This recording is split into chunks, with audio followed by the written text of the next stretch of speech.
I'm Morgan Freeman, and I want to invite you to see a documentary that I am proud to be a part of.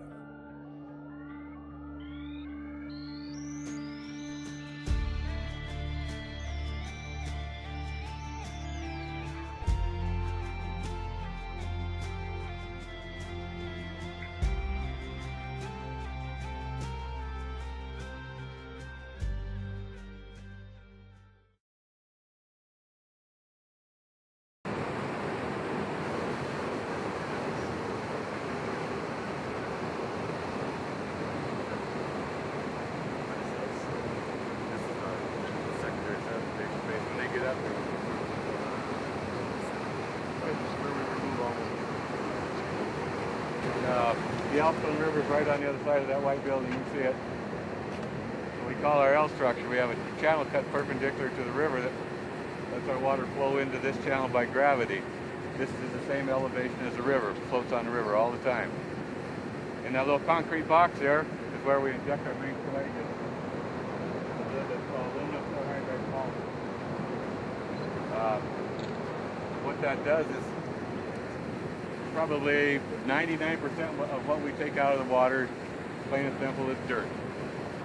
And dirt, like the earth itself, carries a negative charge. So if we can't do something to change that, it's never going to settle out. It's going to have to be filtered out. So what the polymers do, they give everything in the water a positive charge. And the aluminum chlorhydrate makes everything stick together in what we call a clot. So by the time it gets through there, it's halfway through this basin. It's got everything in there. It's got a positive charge, and it's starting to stick together and be heavier. So this one, that floats on the river level. We control the depth in this one. We pump into this one. We maintain the depth of this 18 feet of water. The water comes in over in that corner, drops in right from underneath it. As you see, it's got to come through 3 different channels. We're at 52 million right now. They tell us we have about 4 hours detention time, so we're at 52. In July, we got about 20 minutes in that one. So we'll take the river water from, well, we had it as high as 4,000 units. Right now, the river's running about 75 units of turbidity. You can see it if it's, you hold it up. It's a little cloudy, but at 4,000, it looks like chocolate milk. But by the time it gets to underneath us, we're down to less than 5 units, and that's what our filters can handle. They can handle 10, but we'd rather keep it under 5. The more you filter out, the more you have to filter, the less time your filters will last, and the more you got to wash them. And the filters take about 200,000 gallons a piece to wash, so it's trying to keep it down. But like I say, once the water hits here, it disappears underground and doesn't surface again until it hits our filter building.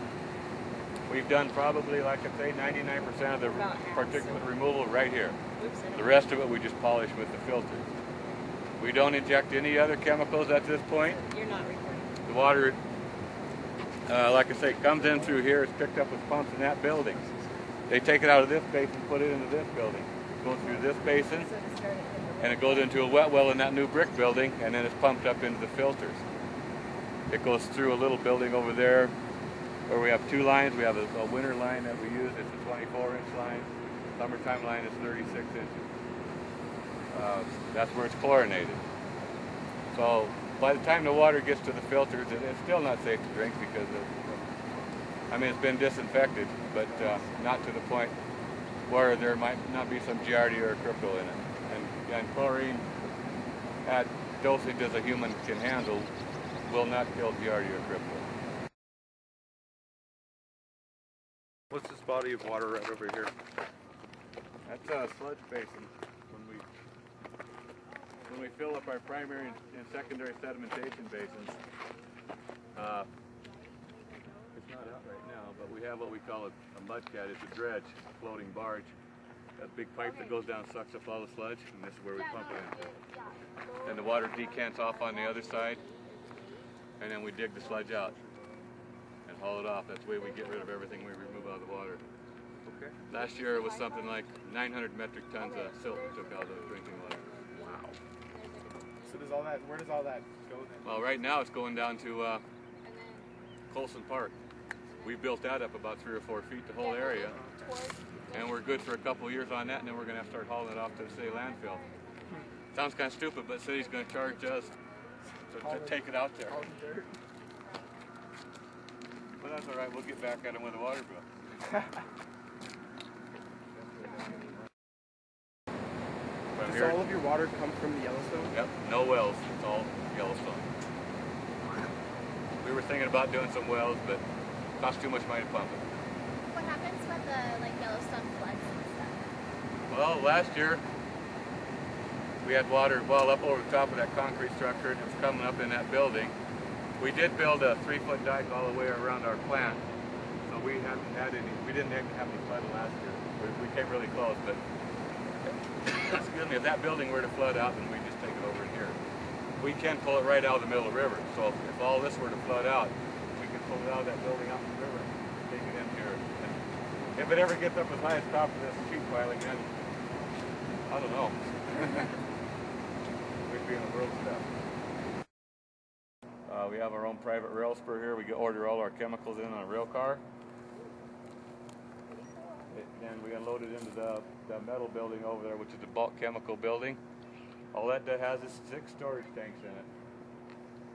Everything down, all the buildings and everything down here is connected with PLCs. There's a programmable logic controller in every building, and that's the interface with our computer system. So we can set it pretty much do whatever we want.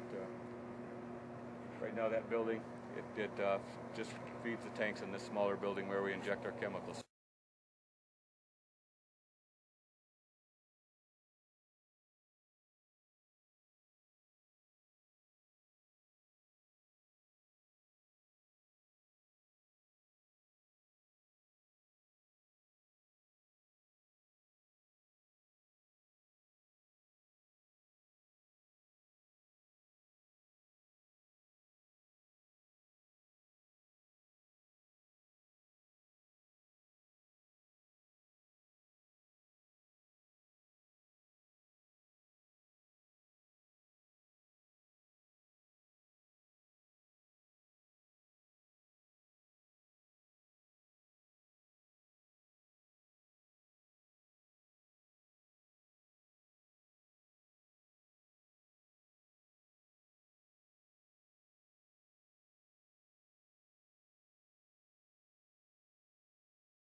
There's pumps and stuff.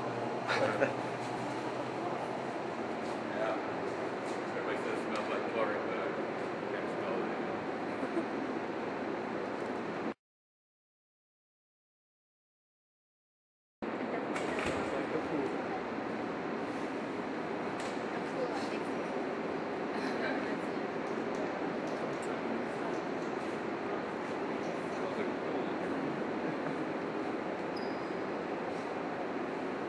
Really where we make the safety drink. We have 12 filters. Each filter is divided into 2 halves. What this filter consists of is basically it's a big concrete box. On the bottom of it we have an under drain system with a porous mat about 3/4 of an inch thick that will allow water to penetrate, but not the filter medium. On top of that porous mat we have, in each side we have 12 inches of silica sand, which is about 24 tons. And on top of that, we have 29-inch event coal, which is a ton an inch. So we got 53 tons of media on each side. The way these filters work, when this bed is fluidized, all those billions of particles of media, there's always a small water gap around. They're never touching each other. And of course they're negatively charged, and the residual particulate in the filter is still carrying a positive charge. So as the water percolates through the filter, they attract to the media and stick to the media.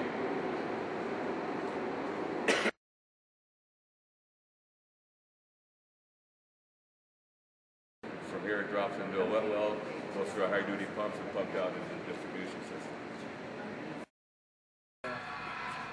Our average, I think, is like 26 on a 365-day year. In the wintertime, we'll run 14 million out of here. And in the summertime, anywhere from 45 to, like right now, we're doing 52. If this year keeps going like it, who knows? I mean, we might be in the 60s. Highest we've ever had is 58 million in one day. To give you an idea, I toured Bozeman, and they were saying now we pumped 1.5 billion gallons of water last year.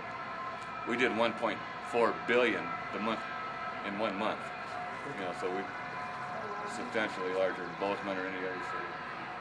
No big deal. Yeah, 1.5 billion in a year. We'd go home for 9-10 months. Well, we take care of the entire valley. We don't handle Lockwood; they have their own plant. We pump out further in Yellowstone Country Club now, and up on the Roundup Road, we take care of that. We go out as far as Briarwood and Cedarwood Golf Courses. The Briarwood Golf Course, we go out a little further than that, south of us. And west of us is being the big problem. That's where all the building is going on. And, after we keep up with this 65 million, then we got to build another plant on the other end of town. Because the piping won't take the pressures it takes to get all that water out there. So is most of it like residential type water? Most of it, yeah. Or the industrial part doesn't use a whole lot? No, we got some, like the medical corridor uses quite a bit. Continental Oil uses quite a bit. Our single biggest customer is the Heights. The entire Heights is just one customer.